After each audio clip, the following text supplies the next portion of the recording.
하나님의 말씀을 보겠습니다. 시편 119편 17절에서 32절 말씀입니다.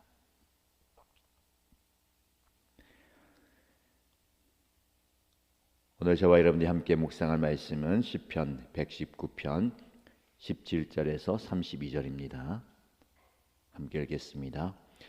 주님의 종을 너그럽게 대해 주십시오. 그래야 내가 활력이 넘치게 살며 주님의 말씀을 지킬 수 있습니다. 내 눈을 열어 주십시오. 그래야 내가 주님의 법 안에 있는 놀라운 진리를 볼 것입니다. 나는 땅 위를 잠시 동안 떠도는 나그네입니다. 주님의 계명을 나에게서 감추지 마십시오. 내 영혼이 주님의 율례들을 늘 사모하다가 쇠약해졌습니다. 주님께서는 오만한 자들을 책망하십니다. 그 저주받은 자들은 주님의 계명에서 이탈하는 자들입니다. 그들이 나를 멸시하지 못하게 해주십시오. 그들이 나를 비웃지 못하게 해주십시오. 나는 주님의 교훈을 잘 지켰습니다. 고관들이 모여 앉아서 나를 해롭게 할 음모를 꾸밉니다. 그러나 주님의 종은 오직 주님의 율례를 묵상하겠습니다. 주님의 증거가 나에게 기쁨을 주며 주님의 교훈이 나의 스승이 됩니다. 내 영혼이 진토 속에서 뒹구니 주님께서 약속하신 대로 나에게 새 힘을 주십시오. 내가 걸어온 길을 주님께 말씀드렸고 주님께서도 나에게 응답하여 주셨으니 주님의 율례를 내게 가르쳐 주십시오.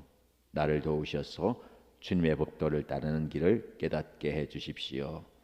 주님께서 이루신 기적들을 묵상하겠습니다. 내 영혼이 깊은 슬픔에 빠졌으니 주님께서 약속하신 대로 나에게 힘을 주십시오. 그릇된 길로 가지 않도록 나를 지켜주십시오. 주님의 은혜로 주님의 법을 나에게 가르쳐 주십시오. 내가 성실한 길을 선택하고 내가 주님의 규례들을 언제나 명심하고 있습니다. 주님, 내가 주님의 증거를 따랐으니 내가 수치를 당하는 일이 없도록 하여 주십시오. 주님께서 나에게 큰 깨달음을 주시며 내가 주님의 계명들이 인도하는 길로 달려가겠습니다. 아멘. 오늘도 우리에게 주시는 귀한 말씀을 통해서 영적 깨달음을 얻는 시간 되기를 축복합니다. 우리는 신앙생활을 하면서 인생의 삶의 여정 가운데 어느 순간 원하지 않지만 영적 피로감과 영적 침체를 경험하게 될 때가 있습니다.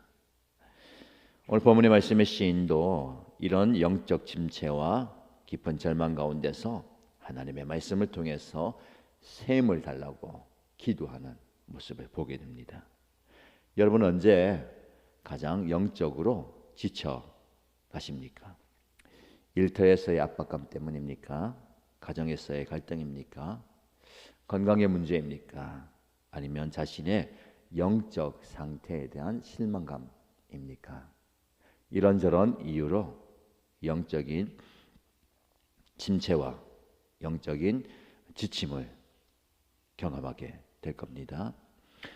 그런 상황에 있는 여러분들 혹시 이 말씀을 통해서 시인의 기도를 한번 따라가 보면서 하나님이 공급하시는 새 힘을 공급받기를 축복합니다. 첫 번째 시인은 이런 기도를 합니다. 하나님의 말씀이 내 삶을 지탱하게 하여 주옵소서. 말씀이 나를 붙들고 내가 말씀에 붙들려서 일어서기 원합니다 라고 기도합니다. 17절 말씀을 보시면 주님의 종을 너그럽게 대하여 주십시오. 그래야 내가 활력이 넘치게 살며 주님의 말씀을 지킬 수 있습니다 라고 기도합니다. 나를 주님 너그럽게 대해 주십시오 라고 기도합니다. 여기서 너그럽게 대한다는 것은요, 단순한 친절과 그리고 착하게 대하는 것을 넘어서는 겁니다. 생명을 이어가게 만드는 돌봄의 은혜를 말하는 거예요. 하나님께서 내 생명을 주관하시고 내 생명이 이어질 수 있도록 돌봐주십시오 라고 이야기합니다. 우리의 생명의 주관자는 하나님이시죠. 우리의 생명을 붙들고 계시는 분이 하나님이십니다. 그 하나님께서 은혜를 베푸실 때에 우리는 오늘을 활력 있게 살아갈 수 있습니다. 주님이 나를 너그럽게 대해주셔야 내가 활력이 넘치게 삽니다. 여기 중요한 것이 활력이 넘치는 삶을 이야기하는 겁니다. 많은 사람들이 어쩔 수 없이 살아가는 것 같아요. 활력 없이 살아가는 것 같습니다. 삶의 동기를 잃어버리고 무기력하게 살아가는 겁니다. 영적 무기력감에 빠져 있는 분들이 많습니다. 하나님께서 여러분에게 활력을 주시기를 바랍니다. 그 물속에 있는 물고기가 물 밖에 나오면은 처음에는 살려고 이제 버둥거리잖아요. 굉장히 힘이 있어요. 근데 오래 지나면 힘이 빠져버립니다. 마치 그 모든 것을 포기한 그 물고기처럼 힘이 빠져 있는 저와 여러분의 모습을 보게 되는데, 성령님께서 여러분에게 활력을 주시기를 축복합니다. 왜 그렇게 우리에게 이 힘이 있어야 될까요? 이 땅을 살아가기 위해서 또 힘이 필요하지만 우리 신은 이렇게 고백합니다. 주님이 날 너그럽게 대해주시면 내가 활력 있게 살아갑니다. 근데 활력을 가지고 주님의 말씀을 지킬 수 있습니다 라고 고백합니다. 하나님의 말씀을 지키기 위해서 힘이 필요하다라는 겁니다. 저와 여러분이 이런 고백을 드릴 수 있으면 좋겠습니다. 주님, 나를 불쌍히 여겨주시고 생명의 은혜를 다하여 주시고 이 땅을 살아갈 때에 나에게 힘을 주셔서 그 힘으로 말씀을 지키며 살아가겠습니다. 이 고백이 귀한 고백입니다. 이 귀한 고백을 저와 여러분들이 할 수 있게 되기를 주님의 이름으로 축복합니다. 그러면서 18절 말씀에 내 눈을 열어주십시오 라고 얘기합니다. 열어주십시오. 왜냐하면 이 눈에 덮개가 씌워져 있기 때문에 그래요. 이 덮개를 치워주십시오. 그래서 제대로 볼 수 있게 해주십시오 라는 겁니다. 눈을 열어달라는 고백과 표현이 성경에 많이 나오죠. 우리의 눈이 열려야 됩니다. 그래서 하나님의 말씀 안에 있는 놀라운 진리를 보아야 합니다. 내 눈을 열어주옵소서. 주님의 법 안에 있는 놀라운 진리를 보게 하여 주옵소서. 우리의 눈이 열리기를 주님의 이름으로 축복합니다. 눈이 닫혀버리면요, 보아야 할 것들을 제대로 보지 못하는 겁니다. 엉뚱한 것을 보게 되고 엉뚱한 것을 찾게 되는 겁니다. 우리의 기도가 하나님을 향해서 눈을 열어달라고, 내 눈앞에 있는 그 덮개를 치워주십시오 라고 기도해야 될 것입니다. 여러분의 눈을 덮고 있는 덮개가 무엇입니까? 근심의 덮개가 있다면 그 근심을 제하여 주시고, 절망의 덮개가 있다면 그 절망을 제하여 주시고, 낙심이라든지 연약함이라든지 여러 가지 덮개가 여러분 눈앞에 덮고 있다면 우리 하나님께 기도하십시오. 하나님, 내 눈을 덮고 있는 이 덮개를 거두어 주십시오. 그래서 밝히 보기 원합니다. 말씀의 진리를 밝히 보기 원합니다 라는 기도를 드려야 될 것입니다. 시는 계속해서 기도합니다. 나는 이 땅에 잠시 동안 떠도는 나그네입니다. 주님의 계명을 나에게서 감추지 마십시오. 나그네 길을 가기 때문에 말씀이 더 필요하다는 겁니다. 길을 가는 자에게는요, 어느 길로 가야 할지 알려주는 도구들이 있습니다. 지도와 나침반일 수도 있고, 어제 제가 말씀드렸던 내비게이션일 수도 있습니다. 그 도구가 없으면 길을 잃게 마련입니다. 말씀이 여러분의 삶에 지침이 되기를 축복합니다. 나그네 인생 가운데 바른 길, 옳은 길, 정확한 길을 가기 위해서 말씀의 지침을 따라가야 되는 겁니다. 계속되는 말씀을 보시면 21절 이하에 보면 이 시인을 괴롭히는 자들이 많습니다. 오만한 자들, 저주받은 자들, 고관들이 멸시하고 비웃고 공격합니다. 왜 그들 공격할까요? 왜 이렇게 힘들게 할까요? 주님의 계명의 길에서 이탈하게 만드는 겁니다. 자기들도 그 길을 벗어났고 그 길을 가는 저와 여러분들이 그 길을 가지 못하도록 이탈하도록 공격하는 겁니다. 이 많은 영적 공격이 우리에게 있습니다. 내가 피곤해서도 아니고, 내가 바빠서도 아니고, 내가 실망해서도 아니고, 영적 싸움에서 지기 때문입니다. 말씀의 자리에서 벗어나고, 기도의 자리에서 벗어나는 거, 예배의 자리에서 벗어나는 거. 표면적인 이유는 피곤해서일 수도 있고요, 바빴을 수도 있고, 속상해서도 있을 수도 있어요. 상황이 분주하기 때문일 수도 있습니다. 그러나 깊이 들어가 보면 저와 여러분들이 영적인 은혜를 받지 못하게 만드는 약한 대적들의 공격인 겁니다. 그 공격을 이기고 나와야 되는 거예요. 많은 분들이 그 영적 공격에 지는 겁니다. 깨닫지 못해요. 이런 핑계를 대는 겁니다. 피곤하니까 어쩔 수 없지, 바쁘니까 어쩔 수 없고, 내가 속상하니까, 감정이 상했으니까 어쩔 수 없지.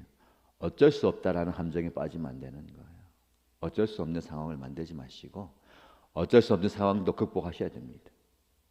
오늘 신의 고백이 그 고백이에요. 주님, 그 원수들이 나를 음모하고 음해하고 공격합니다. 23절 말씀 보세요. 그러나, 여러분 자주 말씀드리죠. 그래서 하지 마시고, 그러나 피곤합니다, 속상합니다, 바쁩니다, 힘듭니다, 그래서 못하겠습니다 하지 마시고, 그러나 주님의 종은 오직 주님의 율례를 묵상하겠습니다 라고 선포하십시오. 그러나 나는 기도의 자리에 나가겠습니다. 그러나 나는 말씀을 펼치겠습니다. 그러나 나는 예배하겠습니다 라고 선포하십시오. 이 말씀을 듣는 여러분들 그렇게 하시고요. 안타까운 것은 이 말씀 듣지 못하는 성도들, 우리 일신가족들이 그러나의 신앙을 갖게 되기를 축복합니다. 여러분들이 보여주시고요, 말씀해 주세요.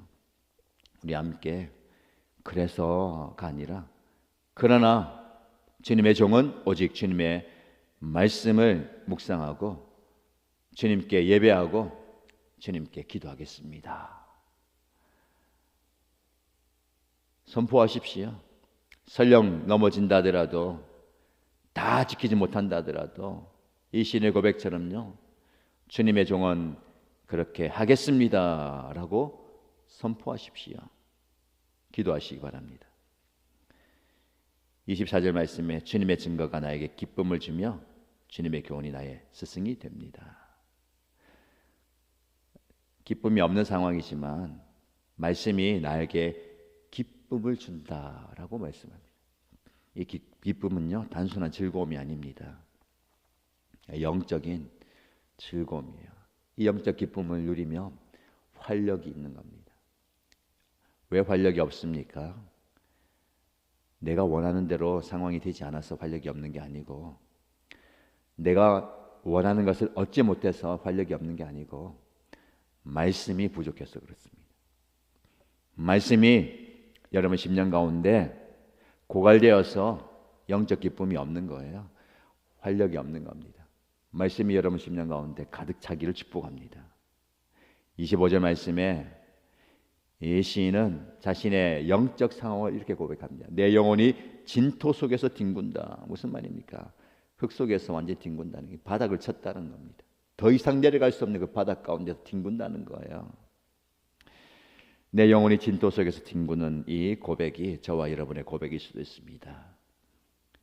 사업의 실패와 직장에서의 실직과 시험 성적이라든지 시험에서의 실패, 여러 가지 어려움들이 있을 수 있어요. 그런 연약함과 실패와 부족함을 넘어서는 여러분의 영혼이 바닥을 치는 분들, 바닥에서 뒹구는 분들, 진토 속에서 뒹구는 분들, 이렇게 기도하십시오. 나에게 새 힘을 주십시오. 시인의 고백이, 시인의 기도가 간절함이 여기에 묻어 있습니다. 나에게 새 힘을 주십시오. 하나님이 새 힘을 주셔야 되는 겁니다. 28절 말씀에 다시 한번 근거 고백합니다. 내 영혼이 깊은 슬픔에 빠져 있습니다. 나에게 힘을 주십시오. 어디에서 힘을 공급받고 있습니까? 기도하지 않으면서, 말씀을 펼치지 않으면서 힘을 달라고, 힘을 얻으려고 힘이 더 빠져요. 힘 빠지는 상황밖에 없습니다. 사람들의 말은 나를 더 힘들게 만들고 힘이 더 빠지게 만드는 겁니다. 하나님께 기도하십시오. 나에게 새 힘을 주십시오. 하나님께서 여러분에게 새 힘을 공급해 주실 줄로 믿습니다. 일어날 수 있는, 감당할 수 있는, 벗어날 수 있는, 이겨낼 수 있는 힘을 주실 줄로 믿습니다. 마지막 절 말씀 보시면 주님께서 나에게 큰 깨달음을 주시면 내가 주님의 계명들이 인도하는 길로 달려가겠습니다. 여러분, 어제의 고백처럼요, 이 시인은 마찬가지로 소극적인 기도하지 않습니다. 적극적인 기도합니다. 어제 말씀도 묵상했잖아요. 나는 주님의 법을 묵상하며 주님의 길을 따라 가겠습니다. 주님의 율례를 기뻐하며 주님의 말씀을 잊지 않겠습니다. 오늘은 내가 주님의 계명들이 인도하는 길로 달려가겠습니다. 우리의 기도가 이런 기도가 되어야 될 겁니다. 그런데 그 과정 속에서는요, 하나님의 깨달음이 있어야 되는 거예요. 깨닫는 자가 이런 고백할 수 있습니다. 주님께서 나에게 큰 깨달음을 주시면 주님이 인도하는 길로 가겠습니다라고 얘기하는 거예요. 말씀은 우리를 깨닫게 하십니다. 말씀은 우리를 어디로 가야 할지 깨닫게 하시고 무엇을 해야 할지 깨닫게 하시는 거예요. 여러분의 눈이 열리기 바랍니다. 여러분의 상황 속에 파묻혀서 계시지 마시고 하나님께서 눈을 열어주실 때에 여러분에게 큰 깨달음이 있기를 축복합니다. 깨닫고 고백하십시오. 주님이 인도하시는 길로 달려가겠습니다. 성령께서 여러분에게 힘을 주시고 함께 하실 줄로 믿습니다. 그런 은혜 누리는 저와 여러분 되시기를 주님의 이름으로 축복합니다.